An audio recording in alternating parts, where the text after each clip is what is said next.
Hello दर्शकों, welcome to my channel autism unlocked Hindi में भी। मेरे पिछले एपिसोड जिसमें कि मैंने ऑक्यूपेशनल थेरेपी के महत्व के बारे में बात की थी और senior occupational therapist doctor Nitesh Srivastava ने हमें ऑक्यूपेशनल थेरेपी के महत्व के बारे में बड़ी ही आसान भाषा में बतलाया था। उस एपिसोड को आप लोगों ने जम के सराहा और बहुत सारे व्यूज़ आए। आगे भी मेरी यही कोशिश रहेगी कि मैं इस तरह की बहुत सारी महत्वपूर्ण जानकारियाँ लेकर आप लोगों के बीच में आती रहूँ। तो अगर आप चाहते हैं कि आपको इस चैनल से जुड़े हुए सारे अपडेट्स मिलते रहें तो मेरे चैनल को सब्सक्राइब ज़रूर कीजिए ताकि और भी ज़्यादा से ज़्यादा आपको फ़ायदा पहुँच सके। तो अब बात करते हैं आज के एपिसोड के बारे में। बच्चे को सारे चीज़ों के नाम पता चल गए और बच्चे ने कुछ सवालों के जवाब देना शुरू कर दिया है। इसके बाद जो अगला कॉन्सेप्ट आता है वो बच्चों के साथ ये है कि बच्चे को अपोजिट्स का ज्ञान कैसे दिया जाए। एप्पल तो है, लेकिन कौन सा एप्पल बड़ा है और कौन सा छोटा है ये बतलाना भी हमें ज़रूरी होता है। कार तो है, लेकिन कौन सी कार बड़ी है और कौन सी छोटी है ये भी बच्चे को जानना ज़रूरी है। तो इसीलिए आज के एपिसोड में मैं कवर करने जा रही हूँ अपोजिट्स, यानी तो बहुत बड़े अंतर की चीज़ों को बच्चे को सिखलाना। अपोजिट सिखलाने से पहले बच्चे को चीज़ों के नाम ज़रूर पता होने चाहिए, इसका आपको ध्यान रखना है, तभी आप बच्चे को अपोजिट सिखला सकते हैं। इसके अलावा आपको ये भी ध्यान रखना है कि जब भी आप बच्चे को अपोजिट सिखलाएंगे तो आप डिसाइड करेंगे कि आप कौन सी भाषा में बच्चे को सिखलाने जा रहे हैं। अगर आपने हिंदी में उसे सिखलाया है तो हिंदी में अपोजिट सिखलाएंगे, और अगर आपने इंग्लिश में सिखलाया है तो इंग्लिश में अपोजिट सिखलाएंगे। कभी कभी ऐसा भी होता है कि बच्चे कुछ मिक्स लैंग्वेज भी यूज़ करते हैं।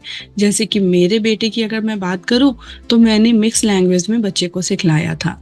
Big, small, fat, thin, dirty, clean, ये सब चीज़ें जो हैं वो स्कूल में भी बहुत यूज़ में लाई जाती हैं, स्कूल में भी पूछा जाता है।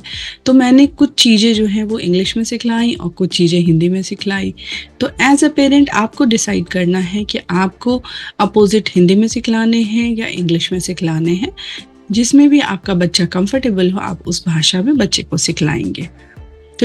तो चलिए शुरू करते हैं इस एपिसोड को, और मैं इसके लिए लेकर आ रही हूँ आपके सामने अपना बनाया हुआ एक पावर पॉइंट प्रेजेंटेशन। ये पावर पॉइंट प्रेजेंटेशन मैंने कंप्यूटर पे तैयार किए हैं, लेकिन जब मैंने अथर पे काम किया था उस समय मैंने इसके फोल्डर्स बनाए थे।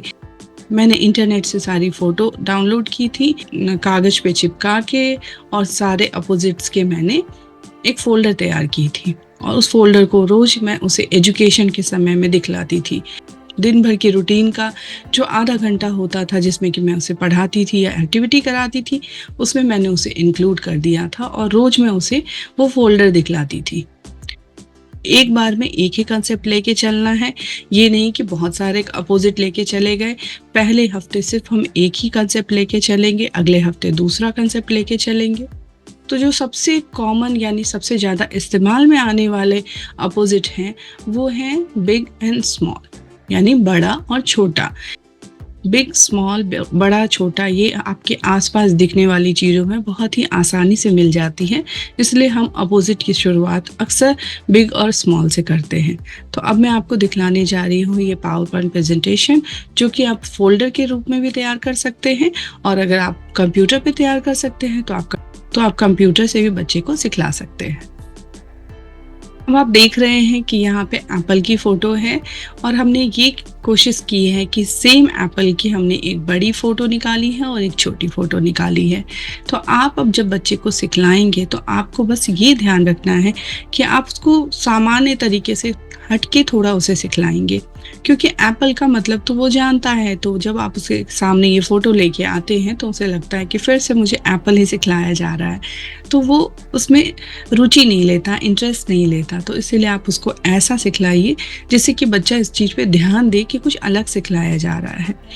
तो इस समय आपको ये ध्यान रखना है कि जब आप बच्चे को सिखलाएंगे तो आपकी आवाज़ में कुछ उतार चढ़ाव होना चाहिए, कुछ एनिमेशन ऐसे चेहरे पे होनी चाहिए जो बच्चा आपकी तरफ देखे और सोचे कि मम्मा कुछ नया सिखला रही है। अगर हम इस तस्वीर की बात करें, इस पिक्चर की बात करें, तो यहाँ हम जब शुरू करेंगे तो आप कह सकते हैं एप्पल को देख करके जब बड़े एप्पल को देख के आप कह सकते हैं बिग एप्पल, बिग एप्पल।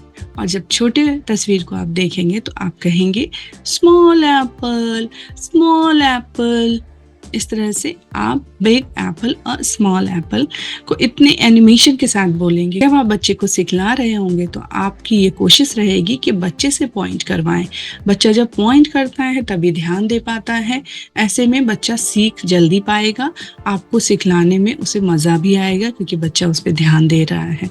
तो आपको अपनी आवाज़ में उतार चढ़ाव रखना है, कुछ एनिमेशन अपने चेहरे पे बनाने हैं जिससे कि बच्चा उस चीज़ को ध्यान दे। तो जैसे यहाँ पे है तो आपने कहा बिग एप्पल और इधर देख के कहा small Apple, big Apple, small Apple. आपने ये कहा और फिर अब अगले पेज पे चलते हैं। यहाँ आप देख रहे हैं कि शूज है, तो शूज में आप कह सकते हैं बिग शूज, बिग शूज। उसके बाद छोटे शूज को देख के कहेंगे स्मॉल शूज, स्मॉल शूज। बच्चे ने जब देखा कि आप बिग शूज की तरफ पॉइंट कर रहे हैं और उसने बिग बिग बार बार सुना तो वो उससे कहीं ना कहीं रिलेट करता है। फिर जब वो स्मॉल शूज को देखता है तो स्मॉल से रिलेट करता है। अब यहाँ फ्लावर है, फूल है, या फिर बच्चे अगर रोज कह रहे हैं तो आप कह सकते हैं बिग रोज, स्मॉल रोज, बिग रोज, स्मॉल रोज। ध्यान रखना है कि आपको साथ में पॉइंट भी करते जाना है। बच्चे कार्स बहुत पसंद करते हैं, आप कार्स की भी तस्वीरें निकाल सकते हैं और कह सकते हैं big car, small car, big car, small car. ऐसे जब आप पॉइंट करके बच्चे को दिखलाएंगे और अपनी आवाज़ में एनिमेशन रखेंगे थोड़ा, और अपने चेहरे पे भी थोड़ा सरप्राइजिंग अपना भाव रखेंगे, तो उससे बच्चा अट्रैक्ट होता है और चीज़ों को सीखने में मदद मिलती है। इस तरह से आप इस चीज़ को उसे लगातार दिखलाएंगे। एक समय में आप 2 से 3 बार ये पूरी की पूरी चीज़ें उसे दिखलाएंगे और रिपीट करने के लिए प्रोत्साहित करेंगे।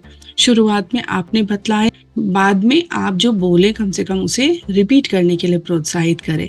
धीरे धीरे उसको बोलने की आदत हो जाएगी तो आप प्रॉम्प्ट करना छोड़ देंगे। ये एक दिन की प्रक्रिया नहीं है, आपको मैंने इसलिए कहा कि आपके रूटीन का ये एक हिस्सा रहेगा। जब भी उसका पढ़ाई का टाइम है 10 मिनट आप उसमें इस कंसेप्ट को देंगे। 1 हफ्ते चल सकता है, इसके अलावा वो 2 हफ्ते भी जा सकता है, ये बच्चे के लेवल पे डिपेंड करता है। आपको घबराने की बात नहीं है, लेकिन आपको काम करते रहना है। अब जब बच्चा पिक्चर कार्ड पे बतलाने लगे या फोल्डर पे बतलाने लगे या कंप्यूटर पे बतलाने लगे, तो आप रियल लाइफ में उन चीज़ों को दिखला के बतला सकते हैं। जैसे कि आपने 2 बॉल रख ली और एक बिग बॉल रखा है, एक स्मॉल बॉल रखी है। अब बच्चे को दिखला के कह रहे हैं कि big ball, small ball, big ball, small ball.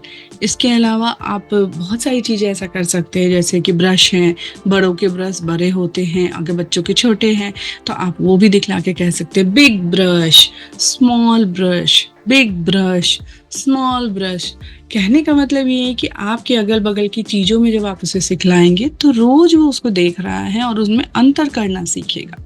और जब भी आप सिखलाएं तो कोशिश ये करें कि बहुत ज़्यादा अंतर हो चीज़ों में, कि अगर थोड़े बहुत अंतर के साथ आप सिखलाएंगे तो बच्चा उससे बहुत रिलेट नहीं कर पाता है, उसे लगता है एप्पल ही है सब। लेकिन आप कोशिश ये करें कि एकदम बिल्कुल बड़े वाले एप्पल लेंगे, एक छोटे वाले एप्पल लेंगे, ताकि बच्चा उन दोनों के साइज़ में अच्छे से डिफरेंस कर सके। बॉल भी जब आप लेंगे तो एक काफ़ी बड़ी बॉल होनी चाहिए, एक छोटी सी बॉल होनी चाहिए। तो फिर बच्चा जब साइज़ में इतना डिफरेंस देखता है तो बच्चा बिग और स्मॉल को अच्छी तरह से समझ पाता है। बिग और स्मॉल के बाद मैं दूसरे ऑपोजिट्स के बारे में भी आपको बतलाऊंगी कि कैसे सिखलाना है, लेकिन अभी आप बिग और स्मॉल पे काम कीजिए। मैं जानती हूँ इसमें 1 हफ्ते से 2 हफ्ते भी लग सकते हैं, इसीलिए दूसरे कॉन्सेप्ट को बताना अभी ठीक नहीं है। अगले एपिसोड में मैं कुछ और अपोजिट्स के बारे में आप लोग को बतलाऊंगी। सो तब तक के लिए आप अपने बच्चे पे काम करते रहिए और अपने बच्चे के साथ बॉन्ड पे भी काम करते रहिए। कोई भी कंफ्यूजन हो तो प्लीज़ कमेंट सेक्शन में ज़रूर पूछिए। आपके प्रोत्साहन भरे कमेंट्स मुझे बहुत हिम्मत देते हैं और मुझे और भी काम करने के लिए उत्साहित करते हैं। सो जुड़े रहिए इस चैनल से और मैं मिलती हूँ आपको अगले एपिसोड में। Thank you.